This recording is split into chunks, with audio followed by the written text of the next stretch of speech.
नमस्कार सभी धर्मी लोगों का आपके अपने चैनल पर एक बार फिर स्वागत है। आज भी मैं आपको बाइबल के नए नियम पर, पवित्र वचनों पर लेकर चल रहा हूं।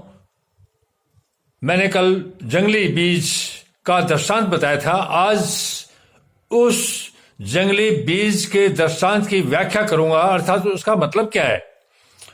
जंगली बीज के दृष्टांत की व्याख्या, परमात्मा के पुत्र घूमते रहते थे और शिष्य और समाज के लोग उनसे चंगाई इत्यादि कार्य के साथ साथ सवाल भी करते थे, उनका उत्तर भी वो देता था। तब वह भीड़ को छोड़कर घर में आया। परमात्मा के पुत्र यीशु के पीछे 24 घंटे भीड़ ही भीड़ रहती थी, तो थक जाता था तो अपने घर में आ जाता था। तब वह भीड़ को छोड़कर घर में आया और उसके चेलों ने उसके पास आकर कहा, जब वह घर आया तो उसके चेलों ने पास आकर उससे कहा, खेत के जंगली दाने का दृष्टांत जो तूने बताया वो हमें समझा। अर्थात जो जंगली बीज का दृष्टांत था उसको हमें समझा। आज भी पूरा संसार जंगली बीज के दृष्टांत को जानना चाहता है। उसका उत्तर परमात्मा के पुत्र यीशु उस समय भी दे रहे थे, आज भी दे रहे हैं इन अपने वचनों द्वारा। उसने उनको उत्तर दिया, परमात्मा के पुत्र ईसा आज भी पूरे संसार को इस बात का, इस सवाल का जवाब दे रहे हैं, उत्तर दे रहे हैं। अच्छे बीज का बोने वाला मनुष्य का पुत्र है। जो अच्छे बीज बोएगा, जो अच्छे कर्म करेगा, वह मनुष्य का पुत्र है।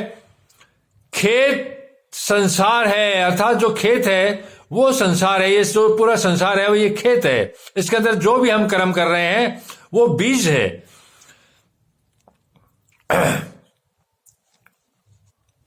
अच्छा बीज राज्य की संतान, अच्छा बीज राज्य की संतान। जो अच्छा बीज है, जो कर्म है, वो राज्य की संतान है, अर्थात स्वर्ग राज्य की संतान है, क्योंकि राज्य एकमात्र परमात्मा का है। जंगली बीज दुष्ट की संतान है, अर्थात जंगली जो बीज है, गलत कार्य है, वो दुष्ट की संतान है, अर्थात शैतान की संतान है। जिस शत्रु ने उनको बोया वह शैतान है। जिस शत्रु ने उनको बोया वो शैतान है। मान लो मैं कोई गलत काम कर रहा हूं और मुझे किसी ने गुमराह करके वो गलत काम करवाया है।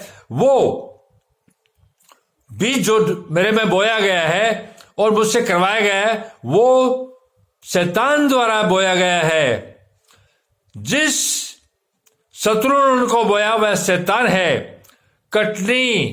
काटने का जो समय है कर्मों का, यहां पर कटनी, फसल की कटनी, संसार की कटनी जगत का अंत है। जब जगत का अंत होता है तो वो कटनी कहलाती है।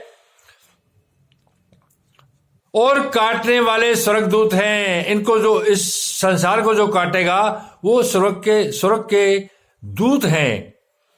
अतः जैसे जंगली दाने बटोरे जाते हैं, अतः जंगली दाने बटोरे जाते हैं और जलाए जाते हैं। जिस तरह से जंगली जो घास फूस उग जाती है वो बटोरे जाते हैं और उनको जला दिया जाता है, वैसा ही जगत के अंत में होगा, वैसा ही इस संसार के अंत में होगा।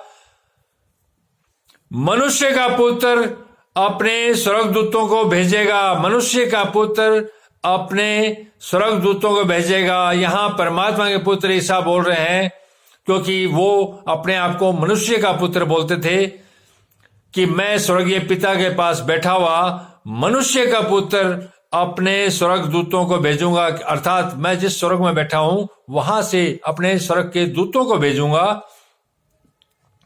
और वे उसके राज्य में से सब ठोकर के कारणों और वे उसके राज्य में से सब ठोकर के कारणों को और कुकर्म करने वालों को इकट्ठा करेंगे। अर्थात जो स्वर्ग के दूत है वो ठोकर के कारण जो है और कुकर्म करने वालों को, जो गलत कार्य कर रहे हैं, उनको इकट्ठा करेंगे और उन्हें आग के कुंड में डालेंगे। अर्थात उनको आग के कुंड में डालेंगे। और रोना और दांत पीसना होगा। वहां पर उनका रोना और दांत पीसना होगा। उस समय धर्मी अपने पिता के राज्य में सूर्य के समान चमकेंगे। जो धर्मी व्यक्ति है, जो पवित्र कार्य कर रहे हैं, उनको कटनी के समय अर्थात संसार के अंत के समय, अपने जीवन के अंत के समय, संसार के अंत का मतलब है मनुष्य, मैं अगर मेरा समय अंत आ गया तो मेरा संसार खत्म हो गया, वही मतलब है। उस समय धर्मी अपने पिता के राज्य में सूर्य के समान चमकेंगे।